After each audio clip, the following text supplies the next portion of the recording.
Buenos días, compañeros. Es un gusto estar de este lado después de un poco de tiempo. Lo que nosotros vamos a hablarles el día de hoy, nuestro taller, bueno, es surprise, pero nuestro taller está llamado Más que Movimientos. Next, please. Ok, más que movimientos, ¿en qué o en dónde? Creo que no está Diana, entonces no hay mal pensados en la sesión. Más que movimientos en la Torre de Hanoi.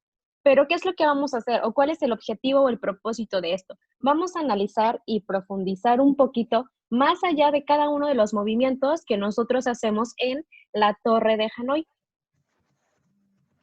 Pero quisiera preguntarles, ¿de dónde viene todo esto?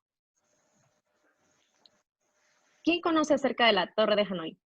¿Quiénes estamos? Déjenme checar. Brenda, ¿qué me dices de la Torre de Hanoi? Que es para los alumnos puede ser un juego donde se tiene que pasar las fichas de un lugar a otro sin poner una grande encima de una pequeña y no puedes pasar dos piezas al mismo tiempo. Ok, excelente. ¿Alguien sabe acerca de la historia? Fabián.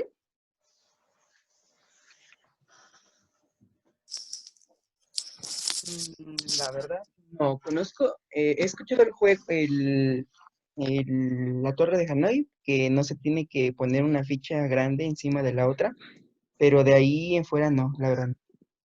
Ok, bien. Entonces, hablaremos un poco acerca de la historia de la Torre de Hanoi. Bueno, chavos, la historia se las voy a contar yo. Entonces, la voy a resumir un poco.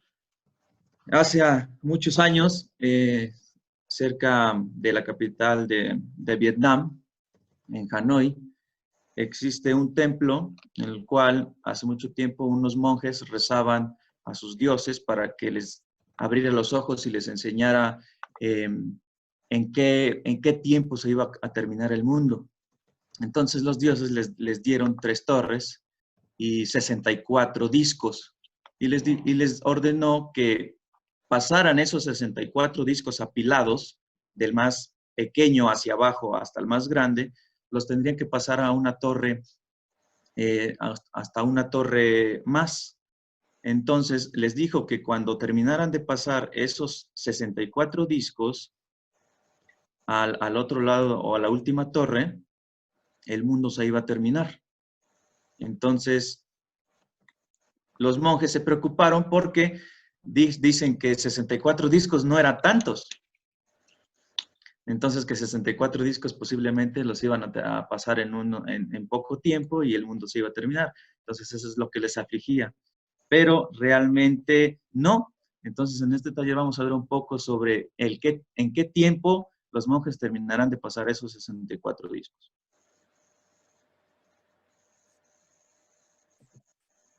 Ok, y retomando un poco las reglas que nos mencionaba Brenda, es necesario que nosotros, como lo dijo Brenda, el objetivo de tal juego es pasar completamente los discos que tengamos de la torre 1 a la torre 3. Para ello, a partir de una ficha, pues no va a ser tan complicado, pero es necesario tomar las 3 reglas que ustedes pueden percibir. En cada movimiento solo podemos mover un solo disco. La regla número 2 es que el número de movimientos debe de ser el menor posible cuando nosotros querramos hacer esos movimientos. Y la regla número 3 es que no se puede colocar nunca un disco de más diámetro que el otro. Es decir, uno pequeño siempre debe de ir arriba.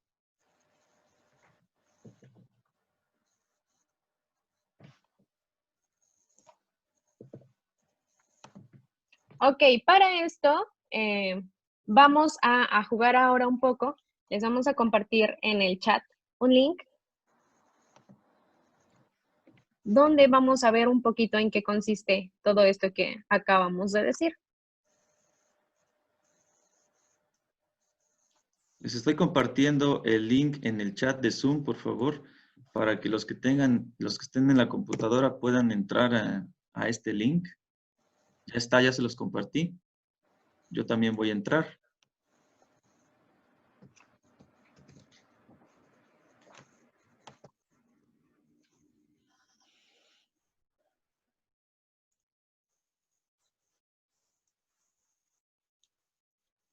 Ok, una vez que damos clic, nos lleva a la siguiente página, la que se puede observar en la pantalla.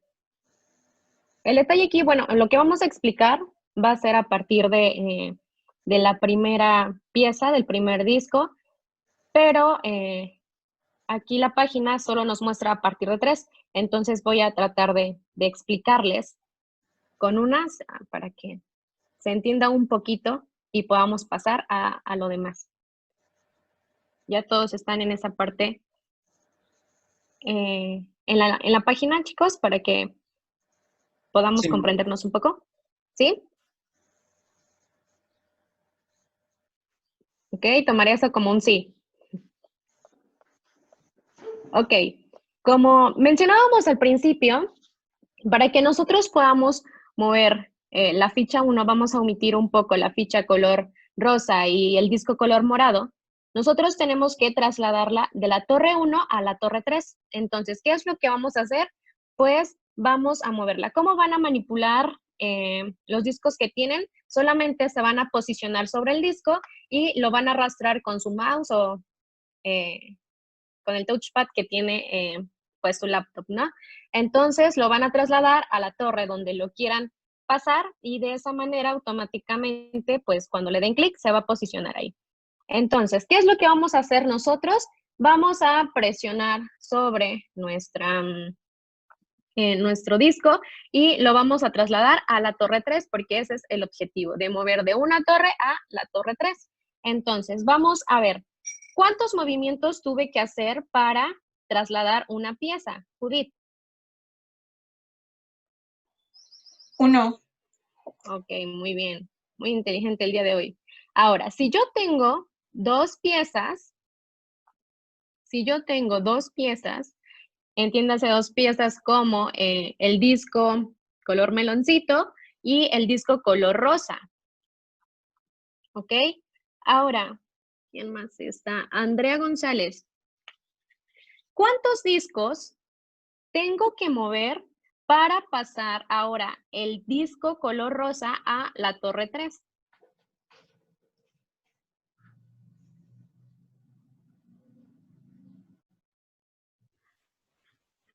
¿3 discos? 3 discos. Estoy tomando solo 2. El disco rosado y el disco color meloncito o rosa más bajito. ¿Cuántos tengo que mover para que el disco rosado esté primero en la torre 3?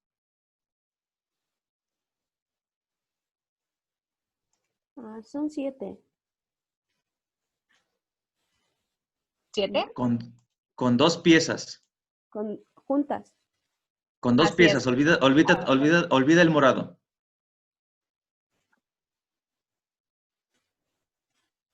Yo necesito hacer este movimiento. Ok. Lupita, ¿Cuántos ayuda a tu discos? compañera. 5 movimientos. Ok, ojo, repito la pregunta. ¿Cuántos serán discos? 3? Son 2 movimientos, ¿no? 2 movimientos, me parece. Creo que no están escuchando un poquito la pregunta. La Se pregunta mueven no dos se discos refería. y se hacen 3 movimientos. Va la pregunta otra vez. Va la pregunta otra vez. ¿Cuántos discos antes de mover el rosita tengo que mover para poder mover el rosita? ¿Cuántos, Kiara? 1. 1, exacto. Un disco tengo que mover antes el pequeño para yo poder mover el de abajo, que es la pieza número 2. Ajá. Ok. ¿Sí se entendió un poco? No estamos hablando ahorita de movimientos, sino solamente del número de discos o la cantidad de discos que debo de mover para que yo ya tenga, no sé, quizás la base, si se entiende mejor, que yo quiero que en esta ocasión sea el disco rosa.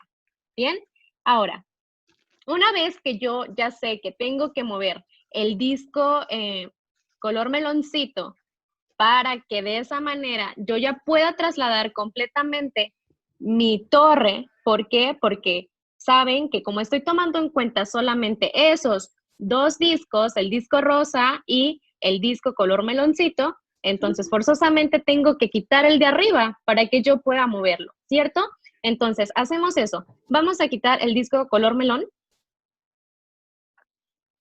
y lo vamos a trasladar a la torre 2. ¿Por qué no lo puedo trasladar a la torre 3? Alexia. ¿Puedes repetir la pregunta? Sí. ¿Por qué no puedo trasladar el disco 1 a la torre 3? Porque como son 3, se tiene que llevar una secuencia. Entonces, como estamos en la fila número 1, tenemos que pasar la primera pieza hacia la número 2 y ya entonces consecutivamente la segunda pieza se tendría que ir a la número 3. Ok, muy bien, gracias. Además, como yo quiero trasladarla a la torre 3, que podría decirse que es mi objetivo final, no puedo sobreponer la rosa sobre la meloncito, ¿cierto? Porque estaría rompiendo una regla. Ok, ahora analizamos con 3 piezas, que prácticamente son las que tenemos ahí. Ahora, vuelvo a repetir, ¿cuántos discos debo de mover?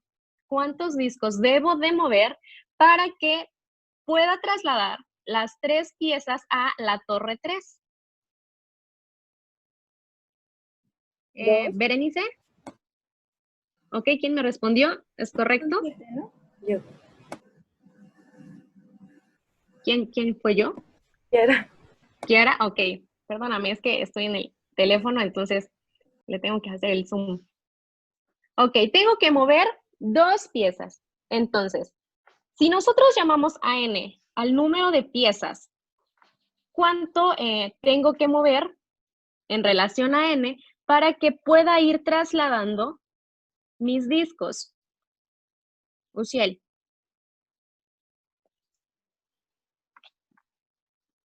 ¿De mover en relación a qué? Perdón. Ok, si yo llamo a n a mi número de discos, ¿cómo tengo que mover o cuánto tengo que mover para que yo pueda comenzar a trasladar?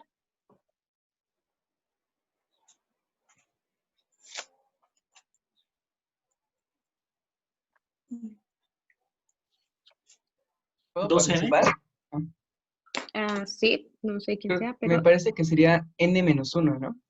excelente. ¿Por qué? Cuéntanos. Bueno, porque n se refiere al número que nos está pidiendo usted. Y ya nos dimos cuenta que si pedían 2 fichas, nada más usábamos una. Entonces, nada más se le restaba una y se le resta n-1. Ok, entonces, muy bien, gracias. Si yo quiero trasladar ahora, voy a trasladar el disco 1, que es el disco meloncito, a la torre 2. Y posteriormente, ese es n-1, ¿cierto? n-1. Después de ese n-1, tengo que hacer un movimiento más. Ese movimiento más lo voy a trasladar a mi torre 3. Ok, y posteriormente, ¿qué es lo que yo tengo que hacer? Volver a tomar en cuenta mi disco pequeño, ¿cierto? Que es n-1. Ahora, a todo eso, nosotros, ¿cómo vamos a llamar?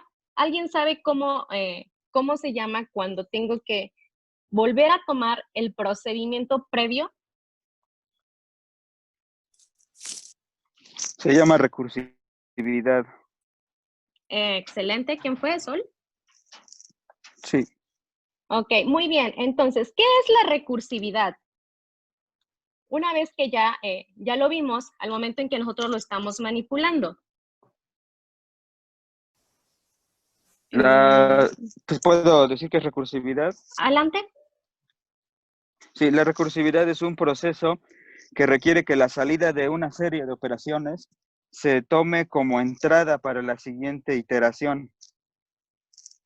Ok, muy bien. Entonces, lo podemos resumir quizás en otras palabras, es en particularizar un problema. Es decir, ese problema que nosotros tenemos son los discos. Y una vez lo vamos a ir relacionándolo con una versión más sencilla del mismo problema. ¿Sí? ¿Se comprendió un poco? Entonces, una vez que nosotros vamos realizando eso, les pido por favor que observen la tablita de Excel que tenemos y vamos a tratar de mover nuestros discos tomando en cuenta esa recursividad. Si nosotros otra vez analizamos que tenemos 3 discos y nosotros queremos trasladarla completamente a la torre 3, el primer movimiento que tengo que hacer es del disco 1, ¿cierto? Entonces vamos a poner en nuestro Excel con un 1 a la ficha o al disco que nosotros vamos a mover. Yo lo traslado, el disco 1 a la torre 3.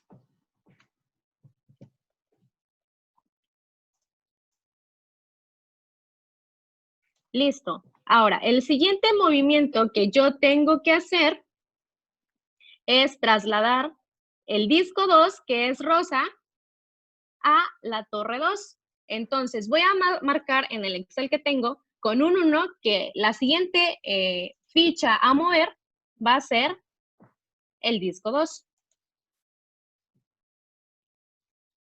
Bien, posteriormente lo que yo tengo que hacer es volver a mover mi disco 1 para la torre 2.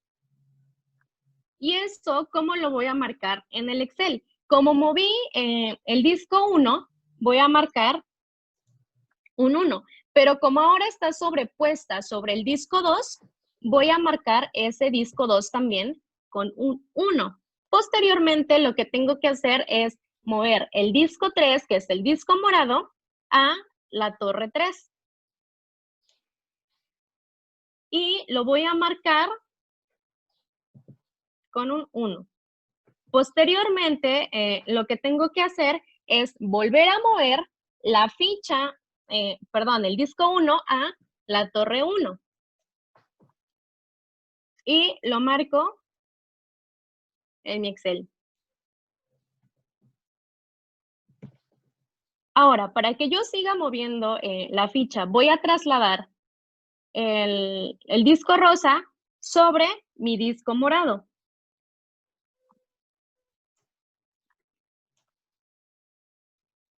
Y una vez haciendo eso, Yasmín Méndez, ¿cómo tendría que marcar en mi Excel? Tendríamos que marcar el 1 en el movimiento 6, ¿no? En el disco rosa. Ok, moví el disco rosa, ¿correcto? Ajá, a la torre 3. ¿Y solamente debo de marcar ese? No, y también el morado. Ok, gracias, bien. Sí. Y el último paso, ¿cómo quedaría? ¿Bien ahí?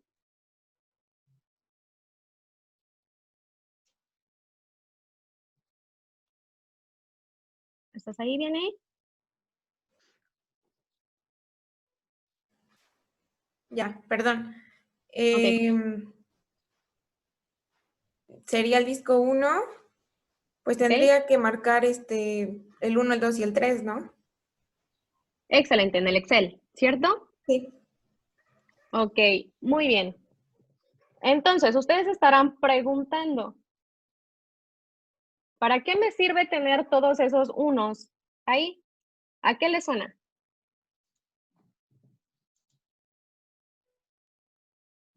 Tomando en cuenta que ya sabemos que estamos ocupando recursividad al estar moviendo todos nuestros discos, trasladándolo de una torre a otro.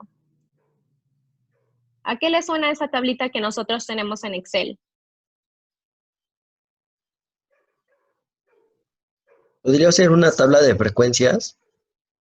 tabla de frecuencias. ¿Podría ser? Bien, ¿quién fue? ¿Edgar? Sí, ¿verdad? Sí. Ok.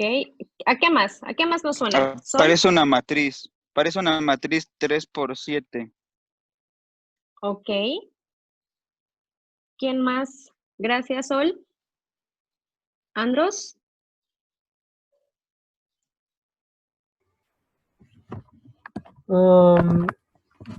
Igual pensaba que era como una tabla de frecuencias.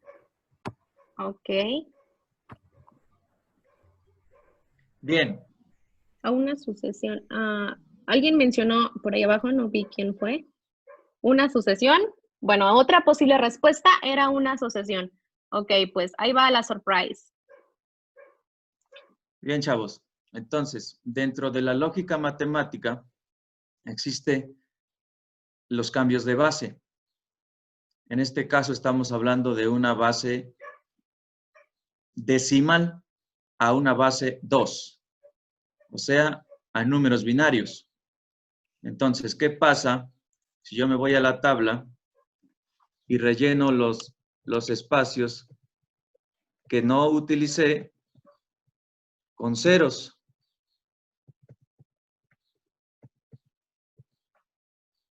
¿Qué tengo? Pues precisamente tengo una tabla de binarios. ¿Sale? Entonces, si yo lo puedo ver acá, la forma de representar a los binarios tiene una forma particular. Entonces, voy a pasarme a una tabla 2. Y acá tengo esta tablita que dice binario y decimal. Entonces, una forma particular de convertir de decimal a binario es sencilla.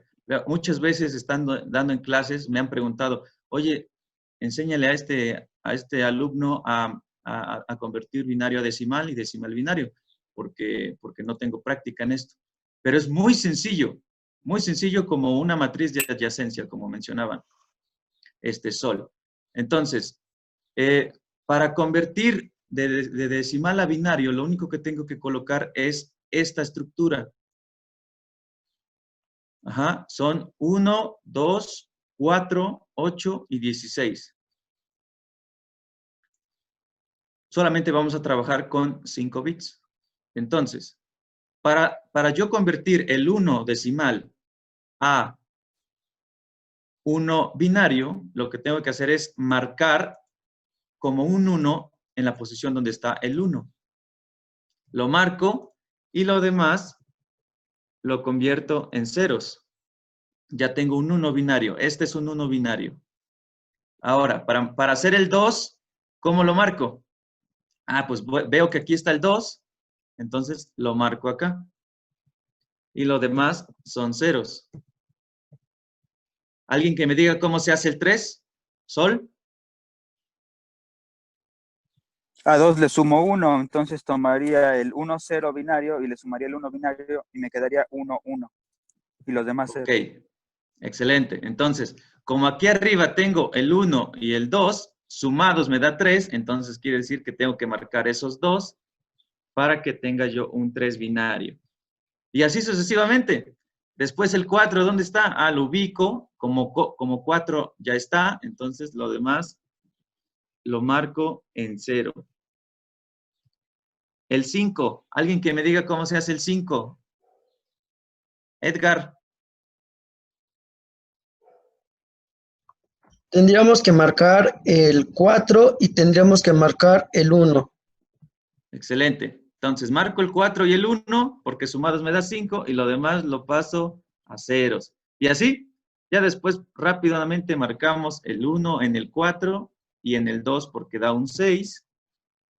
Y lo demás lo acomodamos en ceros. El 7, como 4 más 2 más 1 me da 7, entonces yo tendría que marcar el 1, el 2 y el 4. Y lo demás da ceros. Y ya está. Entonces, de esta forma es como convertimos de decimal a binario. ¿Sale? Podemos seguir alargándonos y va a ser el mismo procedimiento. Entonces, nosotros encontramos una relación con el movimiento de los discos en el juego de la Torre de Hanoi.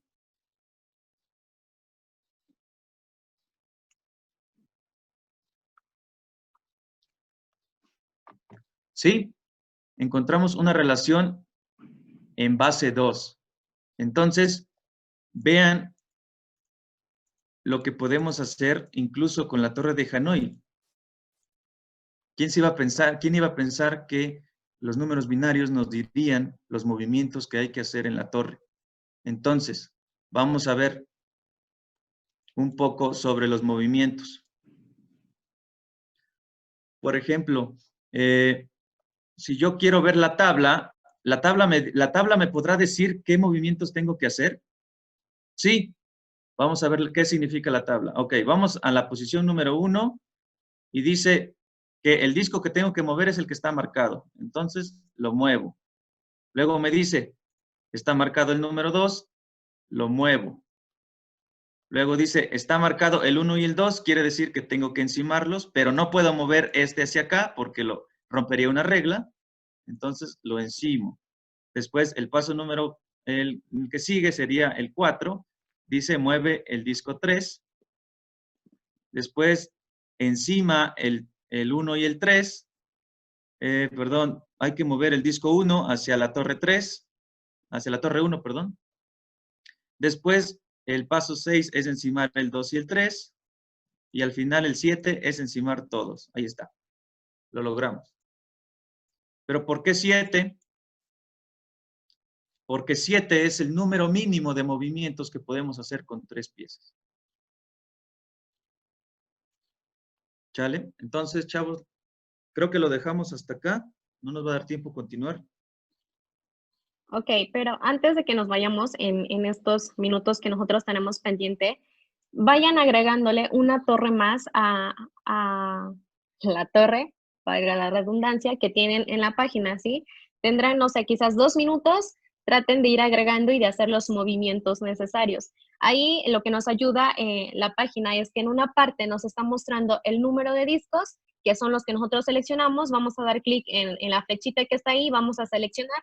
Me parece que nos da solamente hasta 8 discos para que podamos manipular el número de movimientos que son los mínimos para poder moverla completamente, y en la parte de abajo encuentran el número de movimientos que nosotros hacemos. Ese análisis de descomponer cada uno de los pasos del juego con la inducción matemática, vamos a encontrar un patrón que nos va a servir para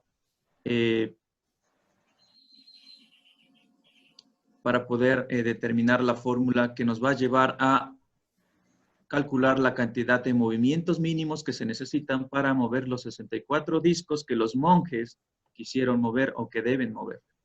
Entonces. Tú eres ya el hospedador, Jonathan, puedes iniciar. Sí,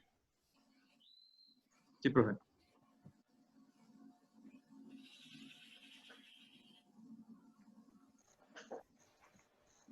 Bien, entonces, ahora tenemos esta parte que dice más que programar. Entonces, si se dan una idea, ese simbolito es el símbolo del lenguaje de programación Python, el cual vamos a utilizar para programar el juego, pero antes tenemos que hacer su análisis.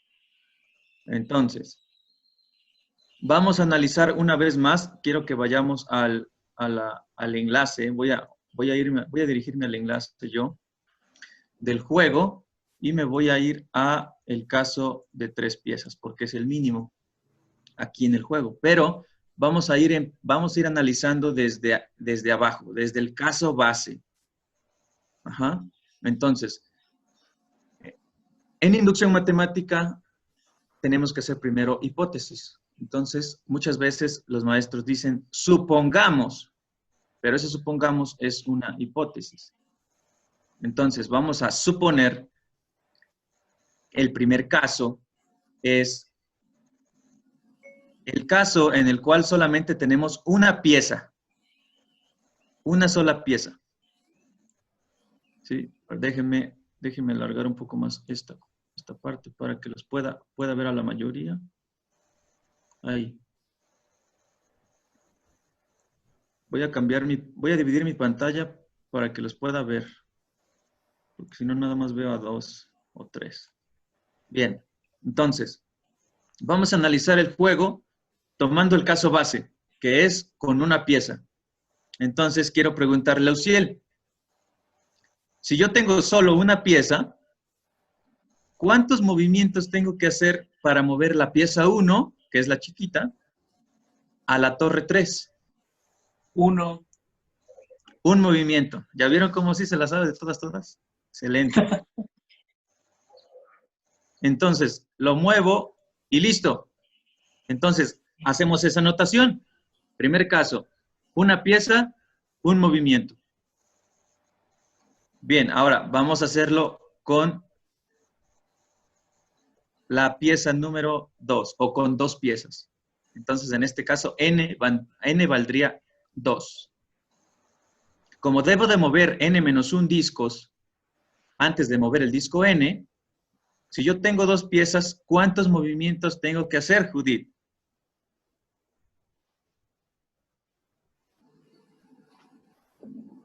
3. 3. A ver, viendo mi pantalla, me vas a decir qué movimientos tengo que hacer. Tú dime, yo los muevo. El disco 1 a la torre 2. Ajá. El disco Rosita o el disco 2 a la torre 3. Iríamos 2 movimientos. Y el disco de la torre 2 a la torre 3. 3 movimientos. Ahí está. Entonces pasé mi torre que estaba en mi torre de discos de la 1 a la 3 con 3 movimientos. Eso no quiere decir que solamente se puedan hacer con 3 movimientos. Se pueden hacer con más, pero el mínimo es de 3 movimientos. ¿Sí? Pero ¿cómo es eso de que se pueden hacer con más? Vamos a verlo. Si yo muevo el pequeño para acá, 1, luego 2 y luego 3, ese es el caso mínimo. Pero ¿qué pasa si yo me hubiera equivocado y hago este y este? Este yo lo tendría que regresar y yo lo tendría que mover este y al final este. Entonces me llevé ahí 2 pasos de más. Pero al final la pasé, que eso es lo importante. Entonces, ¿se pueden hacer en más pasos? Sí, sí se pueden. Pero en este caso estamos calculando el número mínimo de movimientos. Entonces, con 2 piezas son 3 movimientos. Ahora, vámonos con las 3 piezas. Tengo que mover para 3 piezas, o sea, n vale 3. Tengo que mover 3 piezas. O sea, que tengo que mover n-1 discos antes de mover el disco n, o sea, el disco de hasta abajo, el morado. Entonces, ¿cuántos discos tengo que mover antes de mover el morado? Guadalupe Báez. Sería 4. Tengo 3 piezas, n vale 3. ¿Cuántos discos? Decíamos que tendríamos que mover n-1 discos. ¿Cuántos discos tengo que mover si tengo 3 piezas? ¿Podría ser 2? 2, correcto. Entonces, si tengo n vale 3, o sea, 3 piezas, tengo que mover n-1, o sea, 3 menos 1, 2. Tengo que mover 2 piezas. Entonces, para este, vamos a hacer 7 movimientos mínimos con 3 piezas. Vamos a verlo. Muevo 1, 2, 3, 4, 5, 6 y 7. Y ya está. Dice, felicidades, lo has conseguido en 7 movimientos. ¿Sale? Entonces, el número mínimo de movimientos para 3 piezas son 7. Ahora, ¿qué tiene que ver esto con las matemáticas? Bien, vamos, voy a la pantalla de Paint. Espero que pueda escribir correctamente. Iba a usar un pizarrón, pero ya no se pudo. Entonces, vamos a suponer acá, voy a dividir mi pantalla, vamos a hacer el análisis. Vamos a ver, analizar el caso base. El caso base que dice que cuando tengo n piezas, o sea, una pieza, yo voy a lograr calcular los movimientos necesarios o mínimos para mover esa pieza. Entonces, vamos a suponer que A sub n es el número de movimientos. Entonces, cuando n vale 1, A sub n se vuelve A sub 1. Y A sub 1 decimos que vale 1. ¿Por qué? Porque para el caso de una pieza solamente hago un movimiento. ¿Sale? Entonces, ahora vamos a analizar el caso cuando tengo dos piezas y ese se vuelve el caso general. Entonces, vamos a ver. Voy a mover el disco n-1, que es el pequeño. Voy a mover el disco n-1. Después, con un movimiento más, muevo el disco 2 y aplico recursividad llamando al disco n-1 que ya se había llamado previamente. Entonces, ¿cómo podemos escribir eso en forma inductiva? Bien, entonces, vamos a llamar a sub n, pero ahora cuando n vale 2. Entonces, vamos a colocar que n vale 2 porque n es el número de piezas, a sub n es el número de movimientos. Entonces, yo voy a decir, ¿qué hice primero? Quiero preguntarle por ahí a quien veo, a Yasmín Méndez. Quiero preguntar, yo moví primero mi pieza pequeñita de la torre, del lado izquierdo. La moví primero. ¿Cómo decíamos, para dos piezas, cómo decíamos que se llamaba el disco pequeñito? n-1. Entonces, ¿qué paso iría primero en la fórmula? Sabiendo que A sub n es el movimiento. Sería A sub n es igual a sub 2.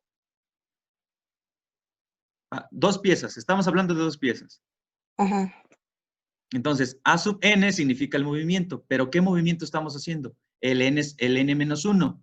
Entonces, estoy haciendo el paso n-1 o A sub n-1. ¿Sí? Ahora, estoy moviendo la pieza pequeña llamada n-1, entonces hago el movimiento A sub n-1. Luego, voy a mover mi disco 2 hacia la torre 2. Ese es un movimiento más. Entonces voy a agregar un más 1, más un movimiento. Luego, vuelvo a llamar ¿a quién? Kiara.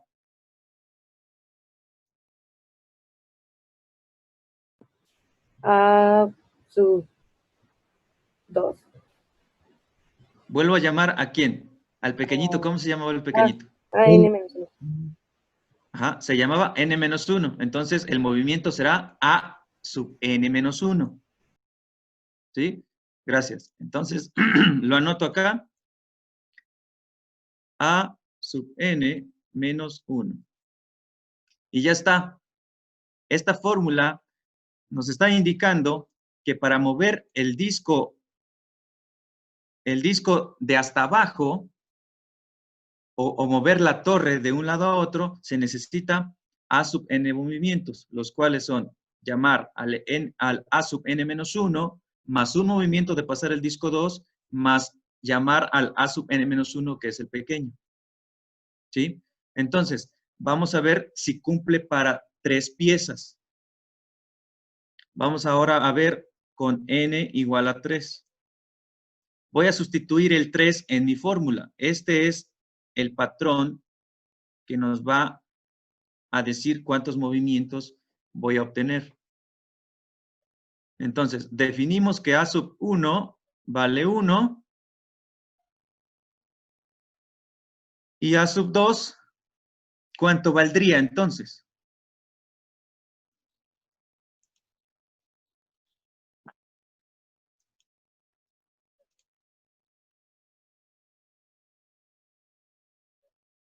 Analícenlo un momento.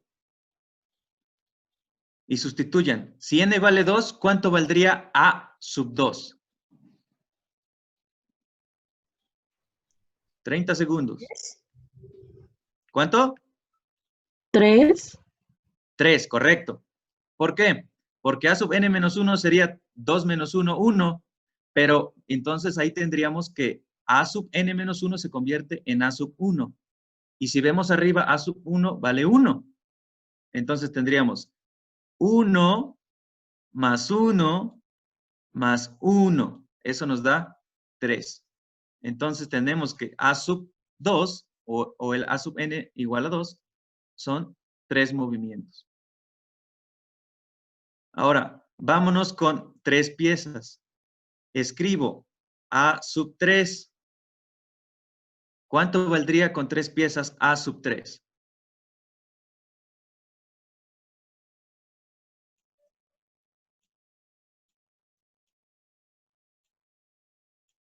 ¿Alguien ya lo tiene? ¿Es 7? ¿Cuánto? Es 7. Es 7, correcto. ¿Por qué? Vamos a sustituir y tenemos que nos queda 3 menos 1, 2, nos queda A sub 2 más 1 más A sub 2. Si nosotros podemos aplicar incluso términos semejantes, tendríamos que tendríamos 2 veces A sub 2 más 1. ¿Correcto? Sumamos este término semejante y este. Entonces, si yo sustituyo el 2 en el A sub n, me queda que A sub 2, ya habíamos dicho que A sub 2 vale 3. Entonces, A sub 2 vale 3. 2 por 3 da 6, más 1 da 7. Entonces, así podemos calcular cuál es el mínimo de movimientos para n piezas. Entonces, ahora, con eso concluimos que cada elemento A sub n va a ser igual a la fórmula de la sucesión 2 a la n menos 1. Vamos a pensarlo un momento. ¿Qué pasa si yo tengo n igual a 1? Pues 2 a la 1, ¿cuánto es? 2. 2 menos 1, 1. 2 a la 2. 4. 2 a la 2, 4 menos 1. 3. 3. Ya tengo de 2 piezas los movimientos mínimos. Luego, 2 a la 3. 8. 8 menos 1. 7. 7. Y ahí está. Concluimos que, en efecto, cada movimiento A sub n es igual a la fórmula de la sucesión 2 a la n menos 1. Bien. Ahora, ¿eso para qué nos sirve? Les tengo una noticia, y esta noticia debe ser de gusto para ustedes, porque déjenme decirles que si ahora el maestro dice, nos enseñan talleres para programar, pero yo nunca lo voy a utilizar, déjame decirte, maestro, que estás realmente equivocado. ¿Sí? Se viene una forma de enseñar diferente. Entonces, el aprender a programar mínimo en un lenguaje de máquina o de computación se va a volver incluso el pan de cada día de un profesor. ¿Por qué? porque conlleva mucho análisis, conlleva mucho estructurar el pensamiento, y eso es lo que nos hace las matemáticas. Entonces, déjenme decirles que tienen que estar aprendiendo a hacer análisis y programación al mismo tiempo. Entonces, ¿por qué? Porque el análisis es descomponer un todo en sus partes. Lo descompones en partes para analizarlo cada una de sus partes, como hacíamos el ejemplo de los casos. Analizo el caso base, que es cuando tengo una pieza. Analizo el caso 2, que es cuando tengo 2 piezas, y ese se vuelve mi caso general para n piezas. Entonces, voy a explicar acá más o menos un programita que hice sobre el juego. Entonces, este código que ustedes ven en su pantalla del lado derecho es el juego de las torres de Hanoi, pero programado en el lenguaje Python.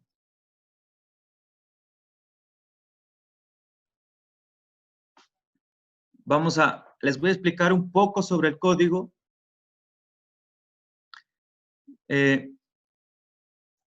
Lo que yo hago aquí es definir una función llamada HanoiRec. ¿Por qué se llama HanoiRec? Porque estamos usando el juego de Hanoi, pero con recursividad. Entonces, esta sintaxis, defino mi función y le estoy pasando mis siguientes parámetros. Le paso mi n, que es la cantidad de discos. Le paso una torre inicial. Le paso una torre final. Y le paso un auxiliar. Torre inicial es, si ustedes ven del lado derecho, torre inicial es la torre 1, torre final es la torre destino, que es la torre 3, y el auxiliar es la torre de medio, la que nos sirve para hacer los intercambios. Entonces, aquí analizo el caso base, que dice, el if significa sí en inglés. Entonces, también, malas noticias, hay que aprender inglés. El if significa sí. Entonces, esta línea de código me dice, si n vale 1 o si n es igual a una pieza, habíamos dicho simplemente pasa de la torre 1 a la torre 3. Y con esta instrucción le imprimo un letrero que me diga pasa de la torre 1 a la torre 3 y listo. Ya está el caso 1 resuelto. Dice, else, si no, eso significa, si no tienes una pieza, si tienes más, entonces haz el procedimiento que hicimos. Todo este proceso, todas estas líneas de código que están acá representan al a sub n menos 1 más 1 más a sub n menos 1. ¿Sí? Si ustedes pueden ver acá, existe un n menos 1. Porque estamos hablando del proceso. Entonces, si se dan cuenta, en esta instrucción yo ejecuto el paso a sub n menos 1. En esta instrucción, que es casi la de arriba, dice, estoy haciendo el paso 1, que es de la fórmula.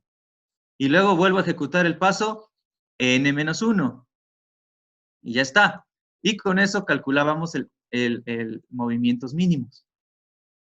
Luego, nos vamos más abajo y dice def Hanoi. Aquí estoy pasándole mis parámetros, indicando cuál es la torre 1, cuál es la torre 2 y cuál es la torre 3. Eso no hay gran ciencia. Y acá, en esta función, defino un contador. ¿Para qué es ese contador? Para contar, claro, para contar el número de movimientos mínimos que se necesitan para n discos. Entonces, si ustedes ven acá, ¿qué es esto? Edgar, ¿qué es?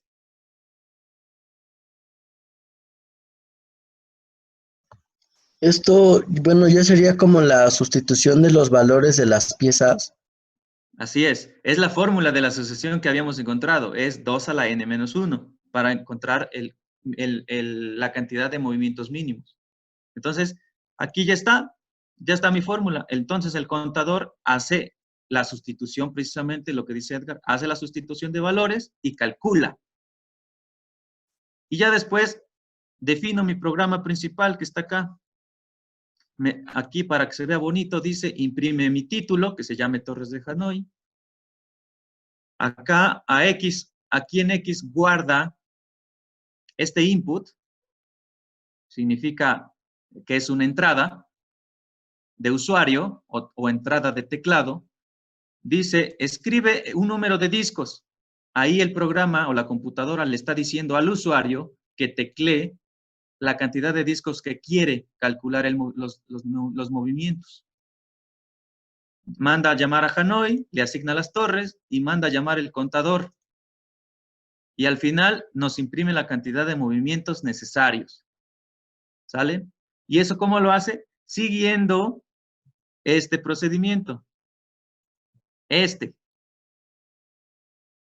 Siguiendo este que está aquí encerrado. Este. El programa ejecuta esto. Pero N, o la cantidad de discos, se las da el usuario. Entonces, basta de charla y vamos a ejecutarlo.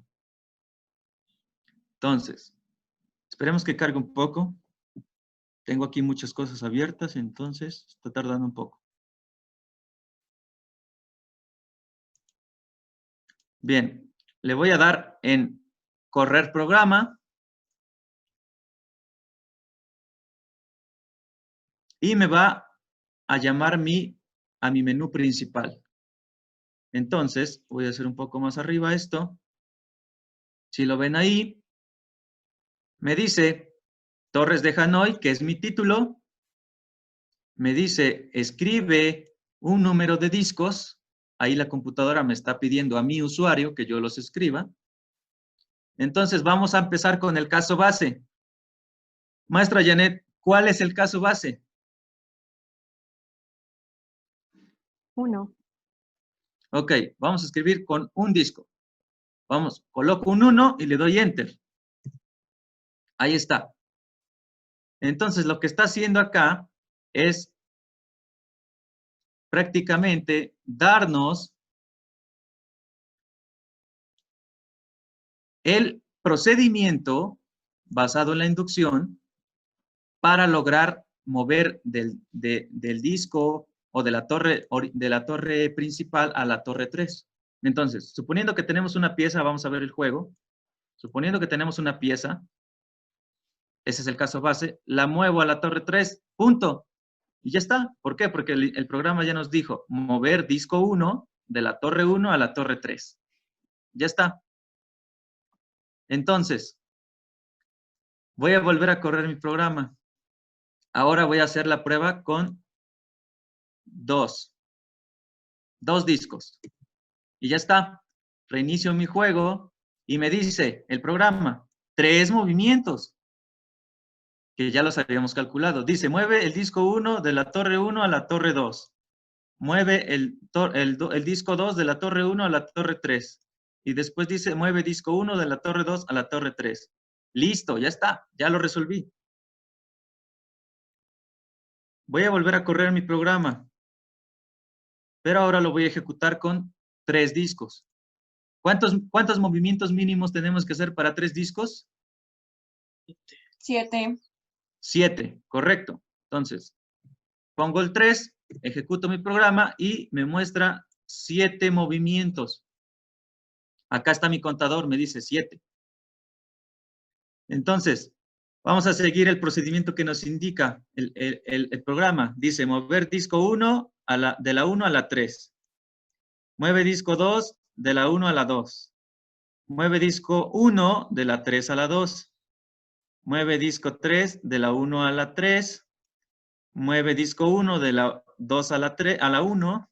Mueve disco 2 de la 2 a la 3. Y finalmente mueve disco 1 de la torre 1 a la 3. Y voilà, ya está. Ya lo logramos. Entonces, el juego se está basando en esa parte matemática de la inducción.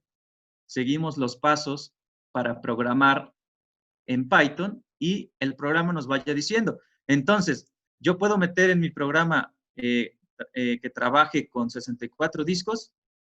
Sí, sí, lo puedo meter, pero se va a tardar como no tienen ni idea, porque es un nivel de computación de datos tremendo. Entonces, si alguien tiene una calculadora científica o por ahí, entonces puede hacer el cálculo para 64 discos y verán que es un número impresionante. Yo veía la cifra y son 583 trillones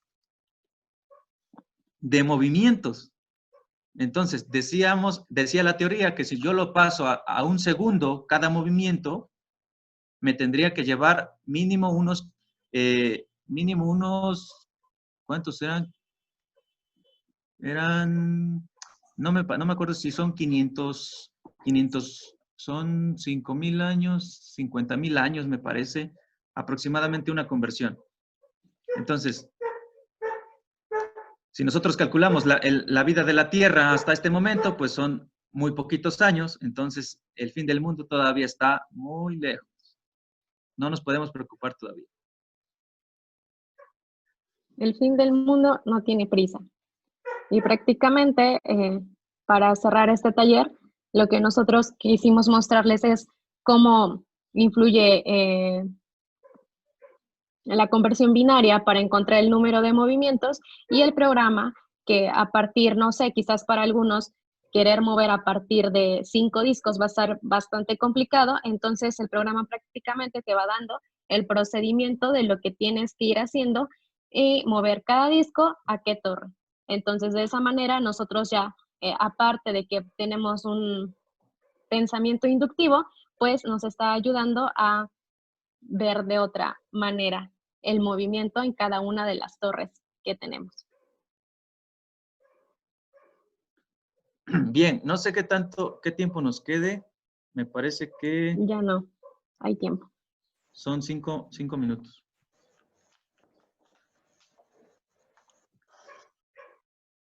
Profe, ¿todavía tenemos ese tiempo? ¿Lo puedo ocupar? Ya no, voy a hacer algunas conclusiones con tus compañeros. Ok.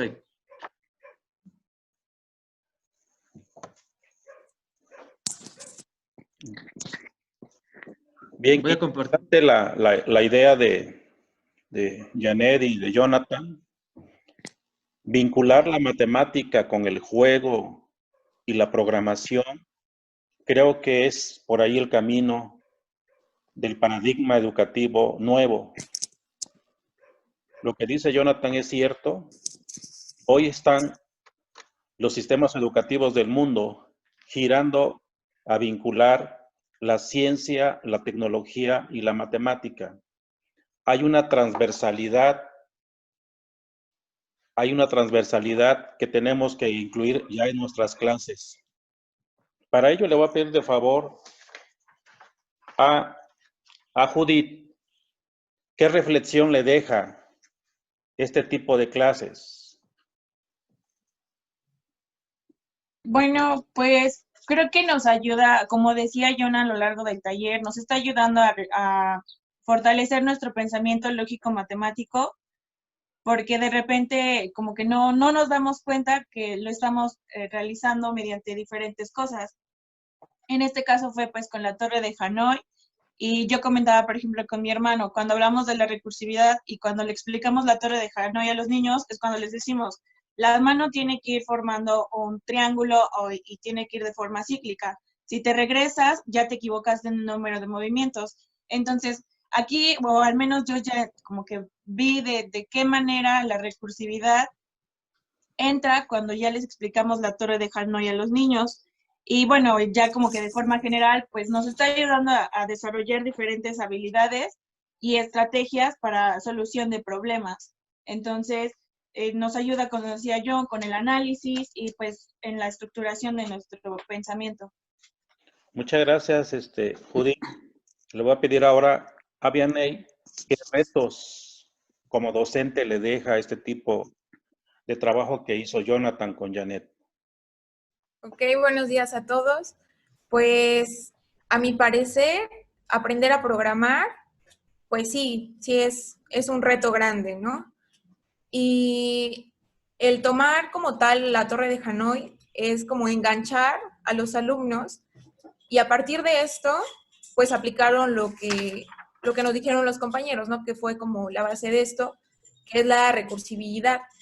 Entonces, yo me di a la tarea un poco de investigar en este tiempo qué es la recursividad y me tomé qué es la técnica de resolución de problemas en particular. Entonces fue lo que vimos como paso a paso, construyendo, pues sí, como tal, fórmulas pequeñas a llegar ya a lo general, ¿no? Entonces, incluso aparecía con fractales, también se puede, ya que vamos como paso a paso y llegamos a lo general, ¿no? Entonces, como reto sería eso, aprender a programar y como tal implementar la recursividad en las clases con los alumnos. Muchas gracias. Muchas gracias, Vianey. En ese mismo sentido, ahora le voy a pedir a Uciel, menos de medio minuto, que nos dé qué más retos le puede generar como maestro.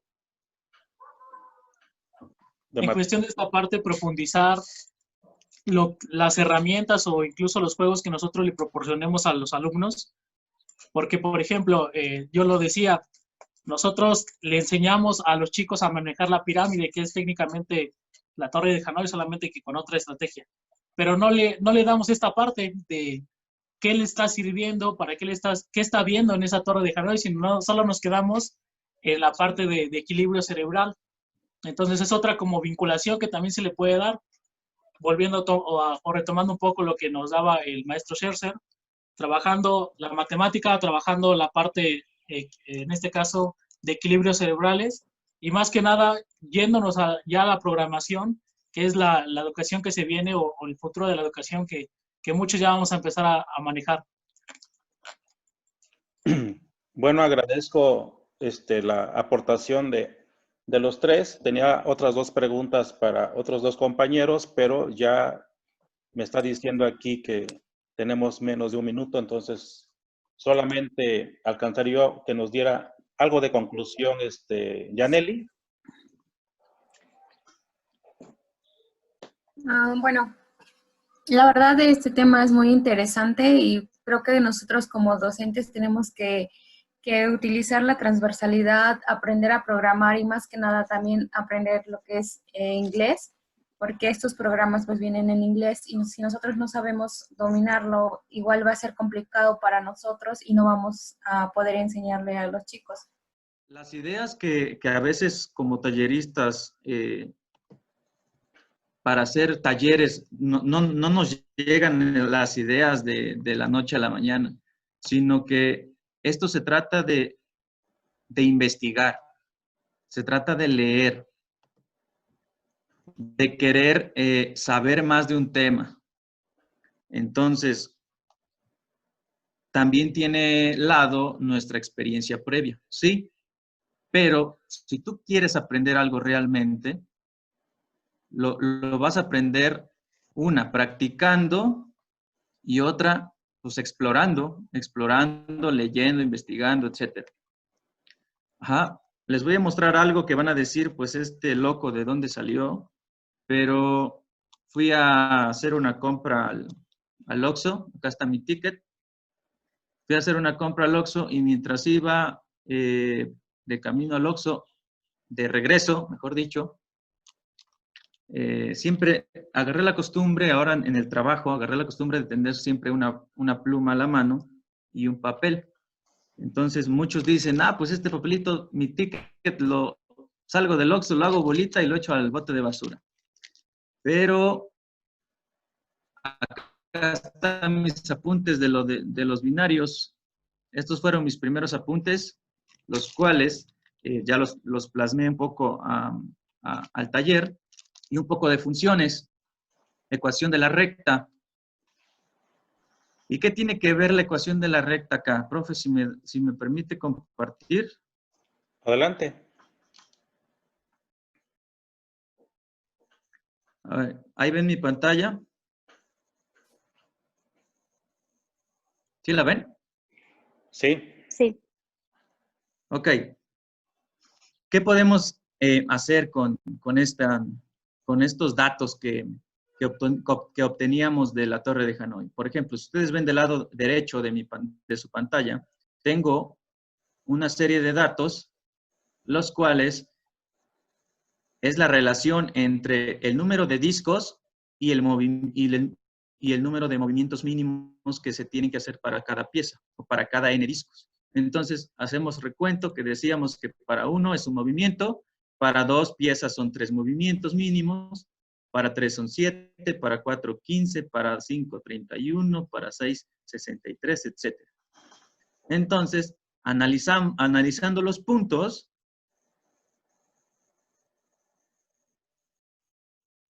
¿qué yo puedo sacar de ellos? ¿Qué comportamiento tendrán? Y esto lo saqué de una charla que estuvo en estos días. Voy a ser sincero, pero esa es la idea, ¿no? Entonces, ¿qué obtengo de estos puntos o de esta tabla? Pues lo que hago es seleccionarlos, le doy crear lista de puntos y se me grafican acá en la pantalla de GeoGebra. Bueno, aquí ya se graficaron otra vez porque ya los tenía. Pero entonces, lo que voy a hacer es irme a esta parte superior izquierda, a la parte de análisis de una variable. Puedo analizar estadísticas, etc. Pero lo que a mí me importa es el análisis de regresión. ¿Por qué? Porque una regresión de variables significa analizar ciertos datos para arrojar la función que le corresponde a esos datos. Es lo contrario de decir, hago la función y ya sé, sustituyo los valores y saco los datos. No, acá la regresión es al revés. De ahí su nombre. Entonces, estos son mis datos seleccionados, le doy a analizar, le doy clic en analizar, se me generan los puntos y ya yo puedo hacer suposiciones. Volvemos a la idea de las hipótesis. ¿Tendrá un comportamiento lineal estos puntos? Al parecer no. No, porque aquí el punto final ya está muy desplazado. Están muy desplazados. Al menos debe tocar 2 o 3 puntos, pero está tocando solamente 1. Voy a analizar la logarítmica. Ahí, de plano, está, al parecer es lo contrario. Entonces, ahí yo puedo decir que si esta gráfica es logarítmica, entonces, como la otra se ve que está al revés, puedo yo decir que es un exponencial, quizá. Pero lo puedo analizar como polinomio. Ahí está, se está acercando. Tiene que ver con el polinomio. ¿Tendrá que ver con la potencia? Sí. ¿Tendrá que ver con la exponencial? Bastante. ¿Es una función de crecimiento? Claro, crece exponencialmente. Entonces, le voy a dar clic en logística y ahí me traza la correcta. Y acá abajo te da aquí abajo de su pantalla, les da la función.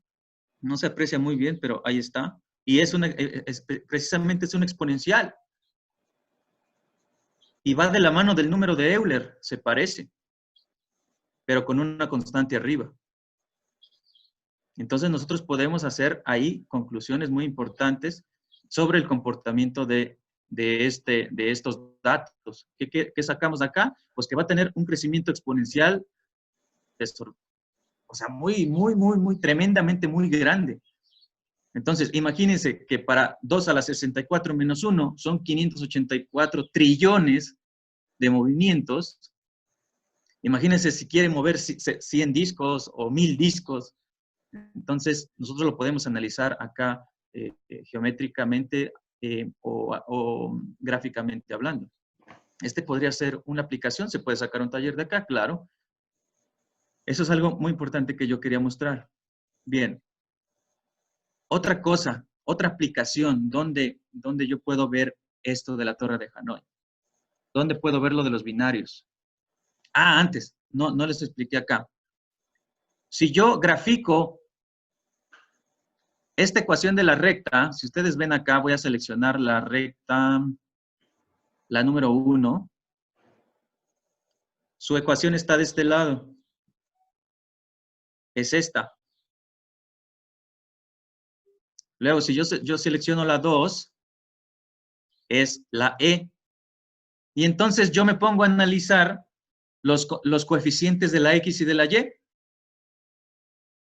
Y si me doy cuenta, tiene un 3 y un 2. Me voy a la tabla. ¿Qué significa? 3 y 2. Y me doy cuenta que la relación, o el cociente, mejor dicho, el cociente del número de movimientos, del número de discos, perdón, y el de movimientos, es la pendiente de la recta. Ahí no está despejada, claro, la tendríamos que despejar, pero si se imaginan, ese despeje sería y igual a 3x sobre 2. Entonces la pendiente es 3 medios. ¿Y quién es ese cociente? Pues es la relación entre la cantidad de discos y la cantidad de movimientos. ¿Sí lo ven? Entonces, ese es otro punto importante que yo descubrí al analizar los datos. Bien, ahora sí, paso con el otro tema. A este. Supongamos que estos puntos no están tan feos. Supongamos que son puntos. ¿Alguien ha jugado este juego de la estrellita? Que dice que debes de trazar una sola línea y tocar todos los puntos y regresar a donde iniciaste. ¿Alguien lo ha jugado? Sí, yo creo que todos, ¿no? Alguna vez lo llegamos a jugar y Sí, Jonathan, pero ¿esto qué tiene que ver con Hanoi y los binarios y todo eso? Pues mucho. ¿Por qué? Nosotros lo hemos puesto como reto a los chavos y dicen, ok, a ver, tú si eres muy chipocludo, a ver, une todos los puntitos con un solo movimiento, o sin despegar el lápiz, llega al punto donde saliste. Eso lo enseñamos así, ¿no? Decimos, ok, pues uno, ya me equivoqué. Ahí está, supongamos que esa es una estrella. Entonces, ¿esto qué significa? Cuando hablamos de Hanoi y cuando hablamos de los movimientos, estamos calculando movimientos mínimos. Movimientos mínimos. Eso en programación, a lo mejor Sol ya llegó a los grafos, o quizá no. Pero esto es un grafo, lo que se le llama un grafo hamiltoniano. ¿Y qué significa eso? Que estoy encontrando, eso que dice cuando enseñamos el juego, eso de decir, sin despegar el lápiz, logra unir todos los puntos sin despegarlo, ¿eso qué significa? Encontrar el camino mínimo de un grafo hamiltoniano. Entonces, lo que yo hago es decir, trazo una línea para acá, luego trazo una para acá, luego una para acá, luego una para acá y luego una para acá. Y ya está mi camino mínimo que tiene que ver con la Torre de Hanoi. Esto también es una aplicación de los movimientos de la torre. Resolver grafos hamiltonianos. Ahora, esta aplicación yo la saqué de un documento que de la universidad. Déjenme buscarlo. Acá está. Y son los QN grafos. Ese QN me suena como al A sub n de la Torre de Hanoi. Entonces, si yo puedo ver acá, tiene que ver con la Torre de Hanoi. Un poco más a profundidad en la parte de computación, pero tiene que ver porque son caminos mínimos. Y los que calculamos en Hanoi son caminos mínimos. Entonces, vámonos un poco más abajo. Hay algo muy importante acá que ya será para otro taller, Espero que esté acá, no me acuerdo si está aquí o en otro. Ah, sí, acá está. Aquí está. Por ejemplo, yo tengo este diagrama en el cual tengo una pieza, bueno, mejor dicho, tengo 0 piezas o 0 movimientos, mejor dicho, perdón. No hago nada, no muevo nada en mi primer paso.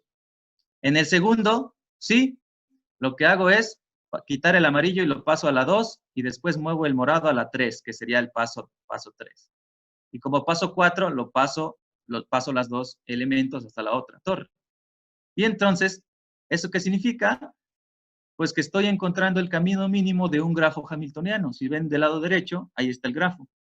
Va de 0, 0, se va a 0, 1. Después de 0, 1, se va a 1, 1.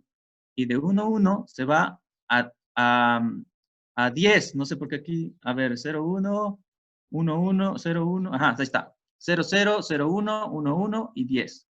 Y ya logra llegar otra vez al inicio. Entonces, si yo me voy para n piezas, es el mismo algoritmo que nosotros ya habíamos visto. Acá es mi paso 0, el segundo es el paso 1, el tercero es el paso 2, el cuarto el paso 3, el quinto el paso 4, 5, 6 y 7. Ahí, ¿por qué son 8? Ahí, ¿por qué dice B sub 8? Porque empezamos desde 0. Desde 0 pasos. Entonces, si yo me voy al grafo hamiltoniano, tiene esta estructura, la del lado izquierdo.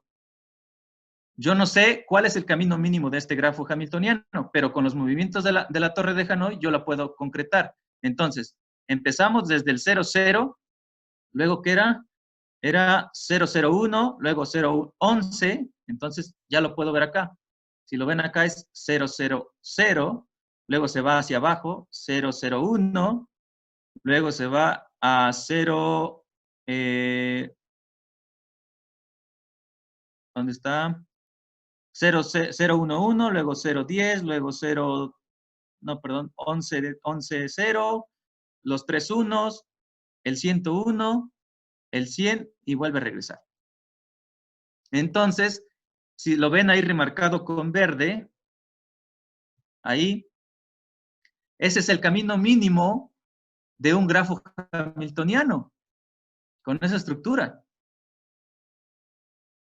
Y eso se ve mucho en computación, se ve en programación, para encontrar los caminos mínimos. Ahora, ¿dónde yo lo pudiera aplicar? Hay un enigma de programación que a lo mejor solo va a ver en sus clases con el doctor Palomino o a lo mejor con el doctor David Quintero, que son maestros de la FCC. Yo estuve ahí, yo conozco a los maestros. Y ellos les van a explicar los grafos de esta forma. Y hay un enigma que dice que si se requiere... hay ciertas ciudades en Europa que se recorren con un camino mínimo y sirve para eso precisamente. ¿Cómo se llama? El turista quiere recorrer todas esas ciudades, pero sin perder tiempo y esfuerzo. Entonces es un camino mínimo hamiltoniano. Va a visitar todas las ciudades con un solo camino. Entonces, eso es muy importante. Estas son aplicaciones que les quería mostrar, entonces, ojalá les sirva y puedan extraer alguna idea de este taller. Eso es todo, profesor.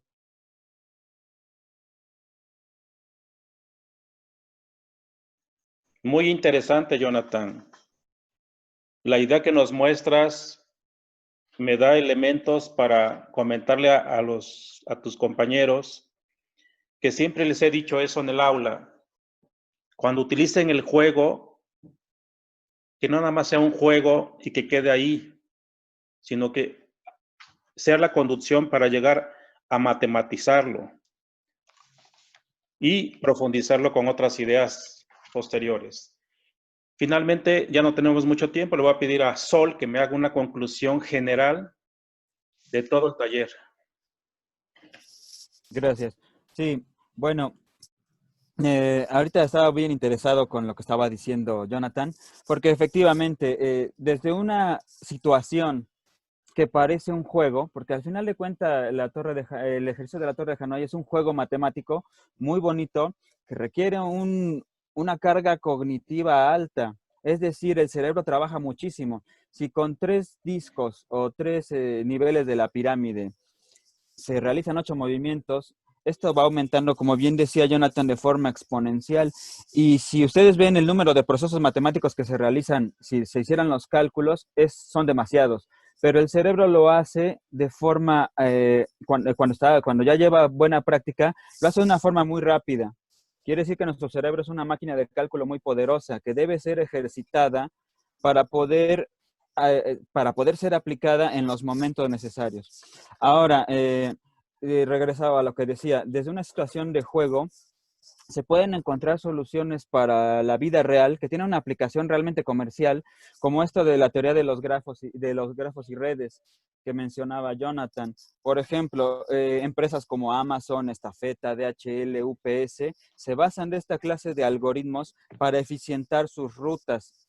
Son ciertamente problemas de optimización, porque si yo recorro una ruta, imagínense que tengo que hacer una entrega a 100 personas, y hago una ruta ineficiente, voy a gastar en combustible y eso va a representar una merma para la empresa. Entonces, desde su área logística, las empresas deciden de forma matemática, porque tienen una persona especializada en esta clase de modelización, para hacer más eficientes sus procesos de reparto. Y no es la única aplicación, los aeropuertos también las ocupan, etcétera.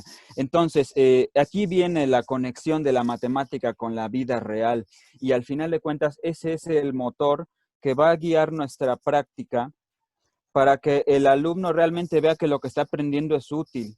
Y estas competencias del siglo XXI, si las domina, le van a permitir insertarse en el mercado laboral que está emergiendo en nuestro país actualmente. Ya hay naciones del mundo en lo que esto es el pan de cada día.